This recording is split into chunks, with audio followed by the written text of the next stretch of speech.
Good morning, class. How are you all? This is Power DC. Welcome to all of you in my new channel, Deepa's Physics Galaxy. आज current electricity चॅप्टरमधला पुढचा point बघतोय आपण, तो म्हणजे व्हीटस्टोन्स bridge network. Circuit diagram तुम्हाला दिसतीये. आधी ह्याच्या लेबलिंगमध्ये जे हेडिंग केलेलं आहे आपण त्याचं महत्त्व सांगते तुम्हाला काय आहे ते. व्हीटस्टोन, चार्ल्स व्हीटस्टोन नावाचा एक ब्रिटिश फिजिसिस्ट आहे. त्याने 1843 डिझाईन केलेलं सर्किट आहे. ब्रिज म्हणजे पूल. आपल्याला ह्या सर्किटमध्ये एक ब्रिज तयार झालेला पाहायचा आहे. नेटवर्क म्हणजे काय तर सर्किट. चार्ल्स व्हीटस्टोन या सायंटिस्टने 1843 डिझाईन केलेलं एक सर्किट की ज्याच्यामध्ये आपल्याला ब्रिज तयार झालेला पाहायचा आहे. सर्किटमध्ये ब्रिज तयार होतोय म्हणजे नेमकं होतंय काय पहा. आपण सर्किट समजून घेऊया. ही सेल आहे, सेलचं पॉझिटिव्ह टर्मिनल, निगेटिव्ह टर्मिनल. ही प्लग की जे एका स्विच सारखं काम करेल. ठीक आहे. ABCD सर्किटमधले नोड्स तुम्हाला दिसत आहेत. A आणि C नोडच्या मध्ये सेल कनेक्ट केली गेली, दिसतंय तुम्हाला. आणि B आणि D नोडच्या मध्ये गॅल्व्हनोमीटर कनेक्ट केला गेलाय. गॅल्व्हनोमीटर हे कसं डिव्हाइस आहे की जे सर्किटमध्ये करंट असेल तर त्या करंटचं मेजरमेंट करून तुम्हाला दाखवतं. आणि जर सर्किटमध्ये करंट फ्लो होत नसेल तर हा गॅल्व्हनोमीटर झिरो डिफ्लेक्शन दाखवतो. तो झिरो डिफ्लेक्शन आपल्याला शो करतो की ज्या डिफ्लेक्शनला नल डिफ्लेक्शन असं सुद्धा म्हटलं जातं. ठीक आहे. आता बघा, कन्व्हेन्शनल फ्लो ऑफ करंट तुम्हाला माहिती आहे. सेलच्या पॉझिटिव्ह टर्मिनलपासून कुठं तर सेलच्या निगेटिव्ह टर्मिनलकडं हा करंट फ्लो होतोय. सेलच्या पॉझिटिव्ह टर्मिनलपासून या वायरने इथंपर्यंत आला. ए पाशी मात्र त्याचं स्प्लिटिंग झालं. ए पासून बी कडे फ्लो होणाऱ्या करंटला मी म्हटलं I1. ए पासून डी कडे फ्लो होणाऱ्या करंटला मी म्हटलं I2. ठीक आहे. हा I1 बी पाशी आला. बी पासून काही करंट गॅल्व्हनोमीटरमधून फ्लो झाला असेल. गॅल्व्हनोमीटरमधून फ्लो होणाऱ्या करंटला आपण रिप्रेझेंट करूयात IG ने. I करंट रिप्रेझेंट करेल आणि जी करंटचं गॅल्व्हनोमीटरमधून फ्लो होणं रिप्रेझेंट करेल. ठीक आहे. मग हा बी पासून डी कडे येणारा करंट आहे. जो करंट ए पासून डी कडे गेला त्याला तुम्ही लेबल करताय I2 असं. यातला या I2 मधला डी पर्यंत आलेला जो करंट आहे की ज्याला तुम्ही I2 असं म्हणणार आहात, त्या I2 मध्ये IG ॲड होणार आहे. बरोबर आहे. आणि हे मिळून कुठं जाईल तर डी पासून सी पर्यंत जाईल. मग या करंटला आपण एका वेगळ्या नावाने लेबलिंग करूयात, त्याला आपण म्हणूयात I4. म्हणजे तुम्हाला कळतंय करंटचं फ्लो होणं कसं झालेलं आहे. तर सेलच्या पॉझिटिव्ह टर्मिनलपासून करंट आला ए पाशी. ए पासून त्या I करंटचा काही भाग गेला बी कडं आणि काही भाग गेला डी कडं. बी पासून काही भाग गेला सी कडं. डी पासून काही भाग गेला सी कडे. बी पासून काही करंट कुठे येतोय तर डी कडं की जो I2 मधून ॲड होऊन कुठे जाणार आहे सी कडे. ठीक आहे. मग आता सर्किटमध्ये ब्रिज कुठं तयार झाला तर जिथं तुम्ही गॅल्व्हनोमीटर कनेक्ट केलेला आहे त्या दोन नोडमध्ये. हे जंक्शन्स आहेत की नाही. बघा, जंक्शन आहे मला कसं कळलं तर इथं मला 3 वायर्स एकत्रित आलेले दिसतात. इथं 2 वायर करंट घेऊन येताना आणि एक वायर करंट घेऊन जात असताना पुढं सर्किटमध्ये घेऊन जात असताना मला दिसतंय. इथं पण 3 वायर्स आहेत, इथंही 3 वायर्स आहेत. म्हणजे जिथं 2 पेक्षा जास्त वायर्स एकत्रित येताना मला दिसतात आहे, एकत्रित त्यांचं कनेक्शन केलेलं मला दिसत आहे, मी त्यांना काय म्हणेल तर नोड म्हणेल. तर हे ABCD काय आहेत सर्किटमधले नोड्स आहेत. बघा, ब्रिज कधी तयार होईल ज्यावेळेस बी आणि डी पॉईंटचं पोटेन्शियल एकसारखं असेल. म्हणजे सपोज हा असेल +5 व्होल्ट तर हाही असेल +5 व्होल्ट. अशा सिच्युएशनमध्ये की ज्यावेळेस पोटेन्शियल सेम आहे त्यावेळेस तुम्हाला माहिती आहे पोटेन्शियलमध्ये फरक असला तरच करंट फ्लो होतो. म्हणून तर आपण पोटेन्शियल म्हणत नाही, आपण काय म्हणतो पोटेन्शियल डिफरन्स असला तरच सर्किटमधून करंट फ्लो होतो, नाहीतर करंट फ्लो होणार नाही. पण आता बी आणि डीमध्ये तर मी म्हणते की सेम पोटेन्शियल आहे म्हणजे त्यांच्यामध्ये पोटेन्शियल डिफरन्स नाही. आणि मग अशा सिच्युएशनमध्ये करंटला बी पासून डी कडं फ्लो होणं शक्य होत नाही. आणि मग ज्यावेळेस करंट बी कडून डी कडे जाणार नाही म्हणजे तो गॅल्व्हनोमीटरमधून पण फ्लो होणार नाही. आणि अशा सिच्युएशनमध्ये गॅल्व्हनोमीटरमधून फ्लो होणाऱ्या करंटची म्हणजे IG ची व्हॅल्यू किती असणार आहे? 0 असणार आहे. ठीक आहे. मग हे होतं सर्किट. ए आणि सी मध्ये कनेक्ट केली सेल आणि बी आणि डी मध्ये कनेक्ट केला आहे गॅल्व्हनोमीटर. तुम्ही उलटं केलं असतं, तुम्ही म्हटलं असता की ए आणि सी मध्ये गॅल्व्हनोमीटर कनेक्ट करतो आणि बी आणि डी मध्ये सेल कनेक्ट करतो, तरी सुद्धा सर्किटला काही फरक पडला नसता. गॅल्व्हनोमीटरने त्याच्यामधून फ्लो होणारा करंट 0 दाखवला असता कधी, ज्यावेळेस बी आणि डी पॉईंटचं पोटेन्शियल काय आहे, सेम आहे. व्हीटस्टोनने डिझाईन केलेलं सर्किट याच प्रिन्सिपलवर काम करतं. There is no flow of current between any two equipotential points of an electric circuit. Electric सर्किटमध्ये असे दोन पॉईंट की जे इक्वल पोटेन्शियलला आहेत किंवा इक्वी पोटेन्शियलला मेंटेन केले गेलेले आहेत, त्या दोन पॉईंटमध्ये करंट फ्लो पॉसिबल होणार नाही आणि म्हणूनच त्या दोन नोडमध्ये कनेक्ट केलेला गॅल्व्हनोमीटर काय करील, 0 डिफ्लेक्शन दाखवेल. Isn't it? मग आता तुम्हाला काय दिसतंय, तर हे 4 रेजिस्टर दिसतात आहे, R1, R2, R3 and R4, की जे ह्या सर्किटचा भाग बनलेले आहेत. व्हीटस्टोनने हे सर्किट का डिझाईन केलं, तर त्यामागं अशी आयडिया होती व्हीटस्टोनची की कोणतेही 3 रेजिस्टर्स नोन असतील, suppose R1, R2 and R3 हे जर नोन असतील तर आपल्याला R4 काय करता येतो, कॅल्क्युलेट करता येतो. म्हणजे एक असं सर्किट डिझाईन करायचं की ज्याच्यामध्ये 4 रेजिस्टर्स असतील आणि त्या 4 पैकी 3 रेजिस्टर्सच्या व्हॅल्यू जर नोन असतील तर आपल्याला तो चौथा अननोन रेजिस्टन्स फाइंड आउट करता येतो युजिंग व्हीटस्टोन्स ब्रिज नेटवर्क. कळतंय तुम्हाला कशासाठी आपण डिझाईन केलं हे सर्किट? व्हीटस्टोनने का तयार केलं हे सर्किट, तर अननोन रेजिस्टन्स फाइंड आउट करता यावा ना म्हणून डिझाईन केलं गेलेलं हे सर्किट आहे. ठीक आहे. मग आता बघा, सर्किट डिझाईन कधी झालं किंवा हे सर्किट मॅक्झिमम ॲक्युरेसीने मॅक्झिमम इफिशियन्सीने कधी काम करणार आहे, ज्या वेळेस तुम्ही ह्या सर्किटमध्ये हे जे सर्किट आहे ते बॅलन्स करणार आहात. म्हणजे तुम्ही बी आणि डी पॉईंट इक्वल पोटेन्शियलला घेऊन येणार आहात. म्हणजे बी आणि डी पासून फ्लो होणारा करंट हा 0 होणार आहे, आय जी हा 0 होणार आहे, सर्किट बॅलन्स्ड होणार आहे. बघा, ह्या सर्किटचे 2 भाग मी करू शकते, ए बी डी ए किंवा बी सी डी बी, आणि हे 2 भाग ज्यावेळेस बॅलन्स होतात त्यावेळेस बी कडून डी कडे फ्लो होणारा करंट 0 होतो आणि मी असं म्हणते सर्किट काय झालेलं आहे, तर बॅलन्स्ड झालेलं आहे. ठीक आहे. मग सुरू करूयात आपण. आपल्याला या सर्किटमधून R1, R2, R3 किंवा R4 ची व्हॅल्यू फाइंड आउट करण्यासाठी एका फॉर्म्युल्याची गरज पडेल आणि ह्या फॉर्म्युल्यालाच या सर्किटसाठीचा किंवा व्हीटस्टोनने दिलेली बॅलन्सिंग कंडिशन असं म्हटलं जातं. म्हणजे आपण जो फॉर्म्युला ऑब्टेन करणार आहोत ती व्हीटस्टोन ब्रिज नेटवर्कसाठीची काय असणार आहे, तर बॅलन्सिंग कंडिशन असणार आहे. ठीक आहे.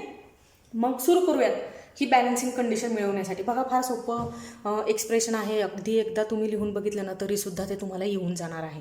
आपल्याला काय करायचं आहे, क्रिचॉफ्स करंट लॉ अप्लाय करायचा आहे. कुठं अप्लाय करायचा, बी नोडपाशी अप्लाय करायचा. बी नोड कुठं तुम्हाला दिसतोय, तर इथं. मग आता क्रिचॉफ्स करंट लॉ अप्लाय करत असताना तुम्हाला माहिती की आपण त्या सगळ्या करंटची काय करणार आहोत, सम करणार आहोत, बेरीज करणार आहोत. कुठं पाशी करायची, नेहमी लक्षात ठेवायचं, क्रिचॉफ्स करंट लॉ हा नोडपाशीच अप्लाय केला जातो. इकडे तिकडे सर्किटमध्ये कुठं अप्लाय करायचा नाही, तो लूपला अप्लाय केला जात नाही, तो फक्त आणि फक्त कुठं अप्लाय केला जातो, तर नोडलाच अप्लाय केला जातो. मग हा झाला नोड. मग ह्या नोडपाशी येणारा किंवा जाणारा करंट आहे सगळ्यांची काय करून टाकायची, ॲडिशन करून टाकायची. ठीक आहे. करूयात. मग 3 वायर्स दिसतात आहे म्हणजे 3 करंट. I1 हा करंट येतोय बी पाशी म्हणून मी I1 काय कन्सिडर केला, पॉझिटिव्ह, प्लस IG हा करंट नोड सोडून निघून चालला म्हणून मी त्याला काय कन्सिडर केला, निगेटिव्ह, म्हणून मी इथे लिहिलं -IG. I3 हा करंट सुद्धा बी कडून सी कडे चाललाय म्हणजे बी नोड सोडून चाललाय म्हणून मी I3 ला काय कन्सिडर केला, तर निगेटिव्ह. आणि मग according to Kirchhoff's current law तुम्हाला आठवते ना, अल्जेब्रिक सम ऑफ करंट म्हणजे आपण असं लिहितो summation I equals to 0, summation I equals to 0. या इक्वेशननुसार म्हणजेच क्रिचॉफ्स करंट लॉनुसार मी हे असे लिहू शकले, I1 minus IG minus I3 equals to 0. ठीक आहे. ह्या इक्वेशनवरून मी I3 ची व्हॅल्यू फाइंड आउट करते. का केली तुम्हाला पुढं कळलंच. I3 इथं निगेटिव्ह होता ना, मी पलीकडे घेऊन गेला, राईट हँड साईडकडे घेऊन गेले. मग काय झालं, I3 equals to I1 minus IG. ठीक आहे. हे झालं I3 साठीची व्हॅल्यू. आता आपण सेम काम ह्या डी नोडपाशी करूयात. ठीक आहे. डी नोडला सुद्धा क्रिचॉफ्स करंट लॉच अप्लाय करायचा. क्रिचॉफ्स करंट लॉ अप्लाय करायचा म्हणजे त्या डी नोडपाशी येणाऱ्या करंटची एकतर ॲडिशन करा किंवा काय करा, तर सबस्ट्रॅक्शन करा. ठीक आहे.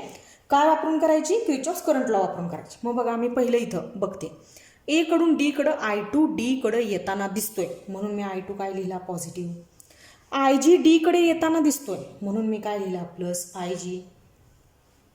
I4 हा जो करंट आहे दिसतोय का तुम्हाला, तो मात्र डी कडून सी कडे जाताना दिसतो म्हणून मी त्याला काय लिहिला तर -I4. आणि हे सगळं मी एकत्रित लिहून टाकलं plus I2 plus IG -I4 = 0. आणि ह्या इक्वेशनवरून मी कशाची व्हॅल्यू फाइंड आउट करते I4ची.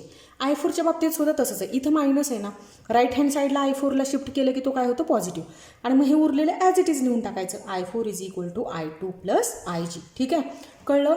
पहिल्या स्टेपमध्ये आपण काय केलं तर नोड बीला आणि नोड डीला क्रिचॉफ्स करंट लॉ अप्लाय करून I3 आणि I4च्या व्हॅल्यूज फाइंड आउट केल्या. ठीक आहे, आता उरलेलं काम करूया. बघा इकडं बोर्डच्या राईट हँड साईडला बघायचं सगळ्यांनी. आपण काय करतोय आता, apply Kirchhoff's voltage law to loop ABDAV get. आपल्याला या सर्किटमध्ये 2 लूप तयार करायचे.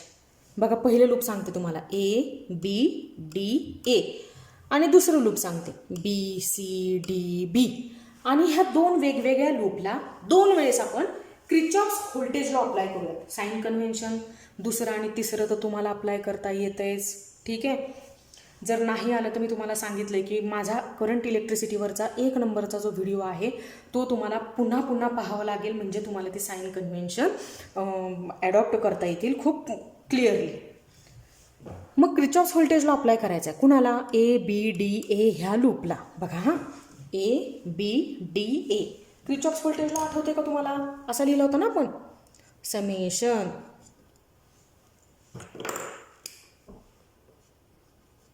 I.R = summation E. म्हणजे I आणि R चा जो प्रोडक्ट आहे आणि त्यांची जी अल्जेब्रिक सम घ्यावी लागणार आहे ती मी कुठं घेईल तर लेफ्ट हँड साईडला घेईल.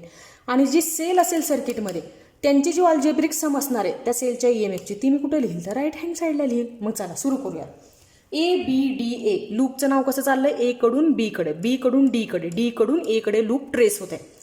मग त्या लूपच्याच डायरेक्शनने करंट ट्रेस होतोय का बघूया. आणि जर ट्रेस होत असेल तर I.R हा प्रोडक्ट काय लिहायचा, पॉझिटिव्ह लिहायचा, अदरवाईज तो निगेटिव्ह लिहायचा. हे आपलं 2 नंबरचं साइन कन्व्हेन्शन आहे. ठीक आहे, मग आता करते मी सुरुवात. लूप कसं चाललं, A कडून B कडे, करंट बघून घ्यायचा लगेच. A कडून B कडेच जातोय, करंट काय आहे I1. मग इथं मला प्रोडक्ट लिहायचं आहे. रेजिस्टरचा रेजिस्टन्स किती आहे R1. देअरफॉर I1 × R1 हा जो प्रोडक्ट आहे तुम्ही कसा लिहिला, पॉझिटिव्ह लिहिला. ठीक आहे, लूप पुढं चाललं B कडून D कडे. ठीक आहे, कोणतंही मेजरिंग टूल असू देत त्याला सुद्धा स्वतःचा रेजिस्टन्स असतो. म्हणजे मला सांगायचं आहे काय तर ह्या गॅल्व्हनोमीटरला सुद्धा त्याचा रेजिस्टन्स आहे की जो त्याच्या सिम्बॉलनेच रिप्रेझेंट केला जातो. म्हणजे रेजिस्टन्स ऑफ गॅल्व्हनोमीटर सुद्धा आपण कॅपिटल G या लेटरनेच रिप्रेझेंट करायचा. म्हणजे इथं सुद्धा एक करंट आणि रेजिस्टरची पेअर झाली, करंट IG आणि रेजिस्टर G. म्हणजे IG × G हा जो प्रोडक्ट आहे, लूप B कडून D कडे चाललंय, करंट पण B कडून D कडे चाललाय, म्हणून मी IG × G हा प्रोडक्ट कसा लिहिला, पॉझिटिव्ह लिहिला. ठीक आहे, आता लूप कुठून कुठं चाललं, D कडून A कडे चाललं. बघा लूपचं नाव ABDA, D to A चाललं, D to A. पण करंट मात्र कसा दिसतोय, A to D असा दिसतोय, हो की नाही. म्हणून R3 × I2 हा जो प्रोडक्ट आहे तो मी कसा लिहील, निगेटिव्ह लिहील. मग मी इथे लिहिलं का बघा, -I2 × R3 = 0. ठीक आहे, पहिलं इक्वेशन तयार झालं. आता आपलं दुसरं लूप राहिले अर्ध, BCDB. त्यांना मी काय करते, क्रिचॉफ्स व्होल्टेज लॉ अप्लाय करते. आणि मग बघूयात आता तुम्हाला क्रिचॉफ्स व्होल्टेज लॉ अप्लाय करता येतोय का. चला, लूप कुठून कुठे चाललं, B कडून C कडे. हे बघा BC, करंटही कसा दिसतोय, B कडून C कडे चाललेला दिसतोय. त्या एरो दाखवलेलं दिसतं का तुम्हाला करंटसाठीचे. मग I3 × R2 किंवा R2 × I3 लिहा, मल्टिप्लिकेशनच आहे ना. 3 × 2 काय तर 6, 2 × 3 जरी लिहिलं तरी मी काय येणार आहे 6, काही फरक पडत नाही. I3 अगोदर लिहिला आणि R2 नंतर लिहिला किंवा R2 अगोदर लिहिला I3 नंतर लिहिला, काही फरक पडणार नाही. ठीक आहे, मग बघा I3 × R2, लूप कुठून कुठं चाललं, C कडून D कडे चाललं. करंट मात्र कसा दिसतोय, D कडून C कडे, म्हणजे उलटा दिसतोय. म्हणून R4 × I4 मी कसा लिहिला, निगेटिव्ह लिहिला. ठीक आहे, आता लूप कुठून कुठं चाललं, डी कडून बी कडे चाललं. करंट मात्र कसा दिसतोय, बी कडून डी कडं. म्हणून आय जी इंटू जी इथं जे आहे बी आणि डी मध्ये आय जी इंटू जी हा जो प्रोडक्ट आहे तो मी कसा लिहिला, निगेटिव्ह. इक्वल टू 0 का लिहिलं, तुम्ही म्हणाल की इक्वल टू इथं राईट हँड साईडला तर काय आहे, EMFची सम आहे. पण तुम्हाला दिसलं का ए बी डी एमध्ये कुठं सेल कनेक्ट केलेली किंवा बी सी डी बीमध्ये सेल कनेक्ट केलेली. म्हणजे तुम्ही जे लूप कन्सिडर केलेलं आहे त्या लूपमध्ये कुठंही सेल कनेक्ट केलेली दिसत नाही. म्हणून मी राईट हँड साईडला काय लिहून टाकलेलं आहे, 0 लिहून टाकलेलं आहे. ठीक आहे. मग आता सर्किट कधी मॅक्झिमम इफिशियन्सीने काम करेल किंवा मॅक्झिमम ॲक्युरेसीने काम करेल तर ज्यावेळेस आय जी काय असेल, 0 असेल. म्हणून आता सगळ्यात पहिल्यांदा मी काय करीन, हे जे पहिलं इक्वेशन आहे, इक्वेशन नंबर फर्स्ट ज्याला मी म्हणते, त्याच्यामध्ये आय जीची व्हॅल्यू काय करेल, 0 सबस्टिट्यूट करेल.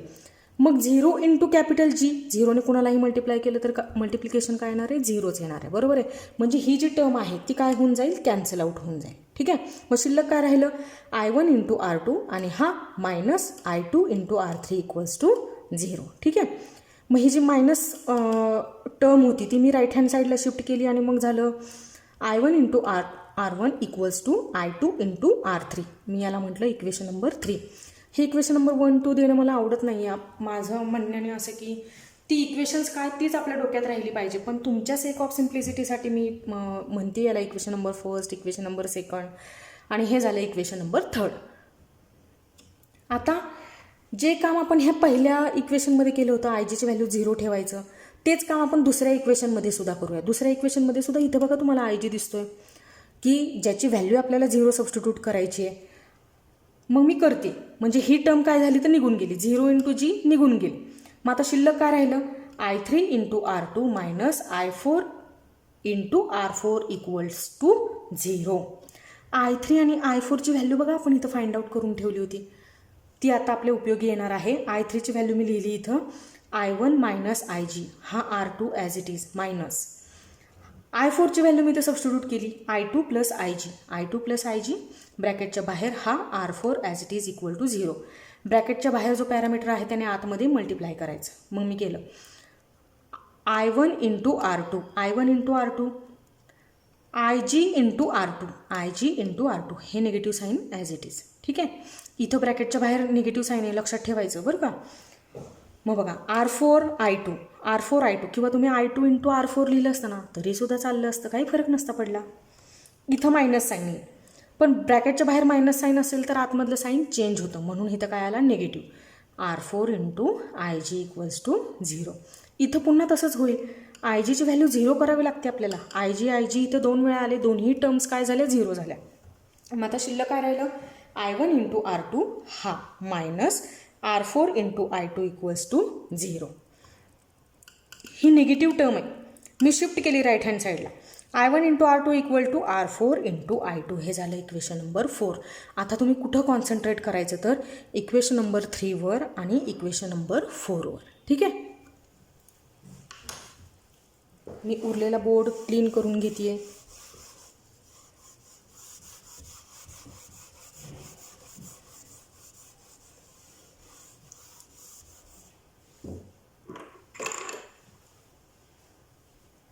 आपल्याला काय करायचं आहे, इक्वेशन नंबर 3ला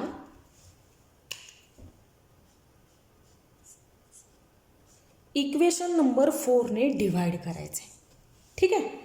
मग मी करते I1 into R1 divide by R4ची लेफ्ट हँड साईडची टर्म काय, I1 into R2 equal to right hand साईडला सुद्धा डिवायडेशनच करावं लागेल, I2 into R3 divide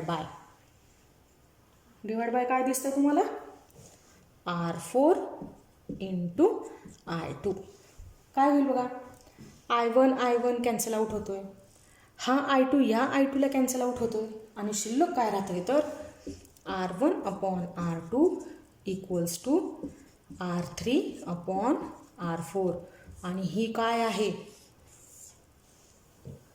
This formula gives balancing condition for Wheatstone's bridge network.